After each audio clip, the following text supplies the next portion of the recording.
Yes, the season of love, or is it? On today's episode, we are decoding Valentine's Day and talking about it in a very different perspective. We're diving into the history of the holiday, we're diving into some unique traditions from around the world, and we're also talking about how you can apply this in your marketing strategy if you're a business or your personal brand in a few unique ways. Stay tuned for this episode. I think you guys are going to really enjoy it.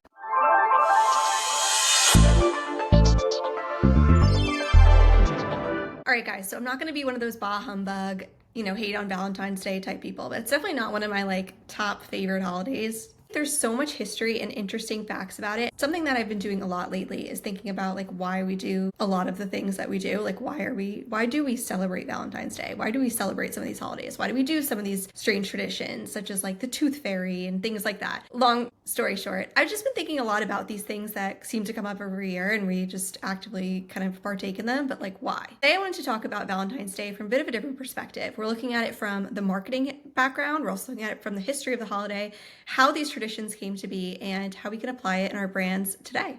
So let's just dive right into the content. So we're thinking about how Valentine's Day came to be. There's actually a lot of ancient roots. Valentine's Day actually traces back to ancient Rome, and there was a festival called Lupercalia, which took place in mid-February. This was a fertility celebration with rituals meant to bring health and love. And then we have Saint Valentine. So the holiday later became linked to one of the Christian martyrs named Valentine. The most popular legend says a priest named Valentine secretly performed marriages for soldiers when marriage was banned. He was executed on February 14th in the 3rd century, and the day became associated with his name. Now we move forward a little bit more into the Middle Ages, where love starts to kind of enter the picture. Valentine's Day just started getting this romantic vibe around then. So especially in England and France, people were believing that birds began mating in mid-February, and poets started to connect that day with courtly love. Now we fast forward to today and modern Valentine's Day. People started exchanging handwritten love notes, which then evolved into printed cards, chocolates, flowers, gifts, and the Valentine's Day that we know now. So if you kind of break it down, you have a pagan festival, a saintly legend, medieval romance, which then led to marketing of the commercialization of the holiday. Cards, chocolate, and all of that kind of stemmed back to a kind of an unknown past of really why we partake or celebrate this holiday. But ultimately what it's become today is something that has been very commercialized. And as marketers, something that we should take into consideration when looking into our strategy, both for a business and also for a personal brand. And there's a lot of unique ways to approach this. I'm not saying jump into it full of, this love, we want to partake in the holiday. However, I am saying that maybe we could think about some unique ways to take a spin on this holiday, especially as it is something that is approaching. So now that we've dived into the overall history, we're going to put our marketing lens on and look at it from the commercialization aspect. Printing made love scalable. Before commercialization, people were exchanging handwritten notes or poems, but in the late 18th and early 19th centuries, cheap printing and better postal systems made mass-produced Valentine's Day cards possible. Romance was now you don't have to be a poet, you can just use a postage stamp. The card industry decided to go all in on this in about the mid-1800s. At this time, Esther Howland in the US was called the mother of American Valentines, and she made elaborate lace-filled cards really popular in the 1840s. So her success really proved that romance sells, especially when it looks fancy and maybe feels emotional. And then businesses tied love into buying things, and that was in the late 1800s, early 1900s. Companies began pushing the idea that love equals cards, affection equals chocolate, commitment equals flowers, serious love meant jewelry. This subtly shifted Valentine's Day from expressing love to proving love, and preferably from marketers and businesses with money. Advertising really fueled these expectations in the 20th century, so we saw newspapers, radios, and TV ads grow, and so did the pressure. So ads were really selling that obligation. So if you really care, if you really love them, you'll buy them something for Valentine's Day. And by the mid-1900s, Valentine's Day had become one of the biggest retail events of the year. If we're looking forward into things like Hallmark and holidays as products, companies have really capitalized on this and really kind of set the standard for how love should be expressed in terms of short verses, cute imagery, clear roles, like who buys what for whom. It made Valentine's Day really easy, repeatable, and ultimately highly profitable. Now, if we're looking into the modern era, we see social media and experience spending. A lot of times commercialization includes those Instagram-ready gifts and dates, price-inflated flowers, Valentine's Day menus, the pressure to perform romance publicly and not just privately. So now it's not what you feel, it's what you display. It's posting something on social media, for example. It went from saying something meaningful to buying something meaningful. We're going to think about that a little bit as we dive into how you can use this in your marketing for your business and for your personal brand.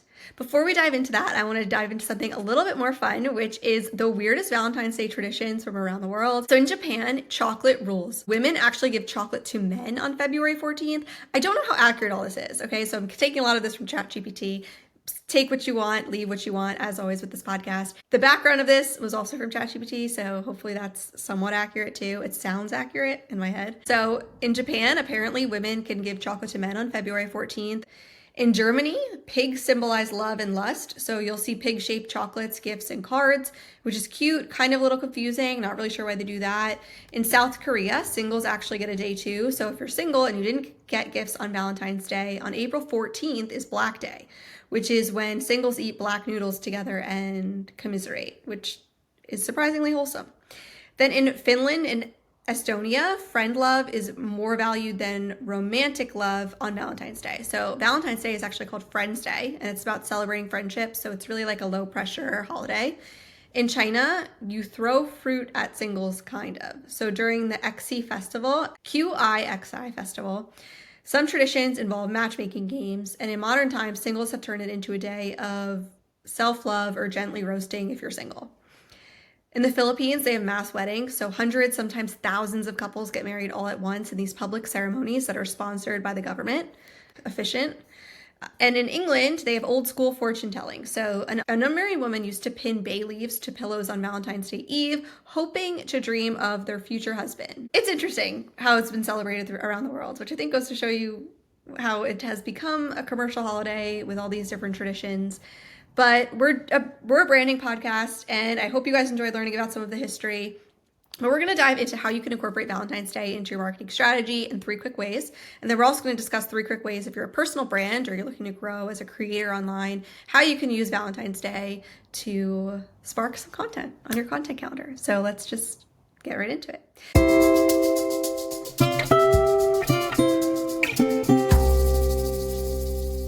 So here are 3 ways to incorporate Valentine's Day into your marketing strategy. A limited time hook. So as Valentine's Day is approaching, you can create a short Valentine's Day offer tied to connection, not just discounts. For example, a share the love bundle, a buy one, gift one deal. So you get one, your Valentine gets one. Messaging that really frames your product as a way to show appreciation. Some unique ways that I'm doing this with Banks Ties is that I'm actually offering a Valentine's Day promo code.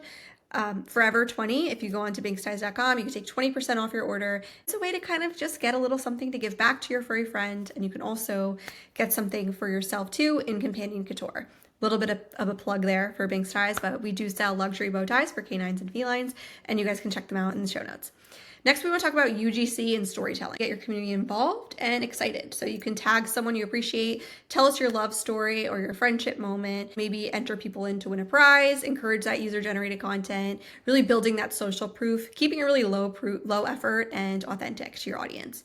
And then you can add personalized touch points. So you can add a light personalization without a heavy lift. For example, Valentine's Day themed emails using their first name. Custom notes or small bonus content that is Valentine's Day themed, short thank you notes or voice notes for top clients. It feels intimate and it increases retention. So maybe you're like, hey, let me send a voice note to my top clients and make it Valentine's Day themed or something along those lines. Not like Valentine's Day, like lovey-dovey way, but in a way to kind of tie in your marketing, depending on what your business is. Now, that's all great ideas if you're a business owner, but if you're someone that's really looking to grow your personal brand and become a content creator, here are 3 ways you can uniquely add it to your content. I'm not saying you need to be super lovey-dovey, but this is how we're going to do it. First, if you are a non-romantic person and this is not your favorite holiday, you can flip the narrative.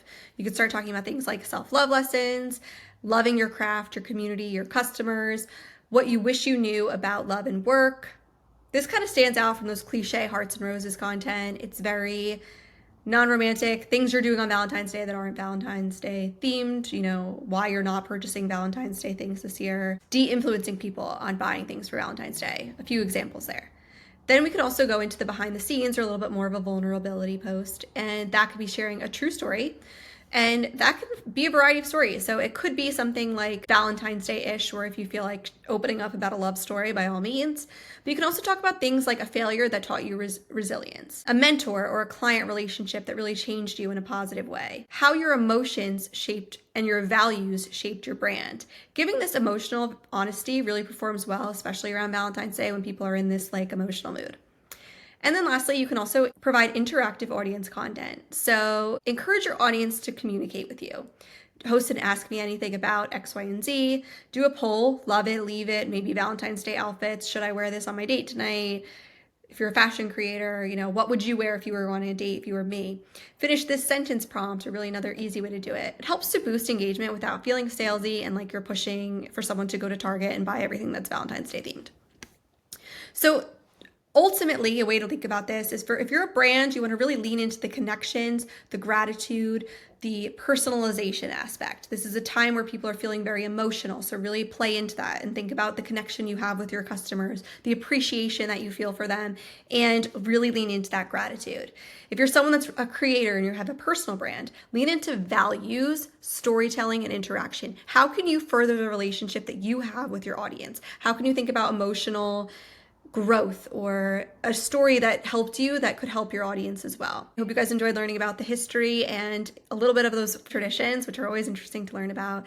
Maybe there's a takeaway or two if you are a business owner or a content creator yourself. Thank you guys so much for tuning in to Branding with Facts, and I'll catch up with you all next week's episode.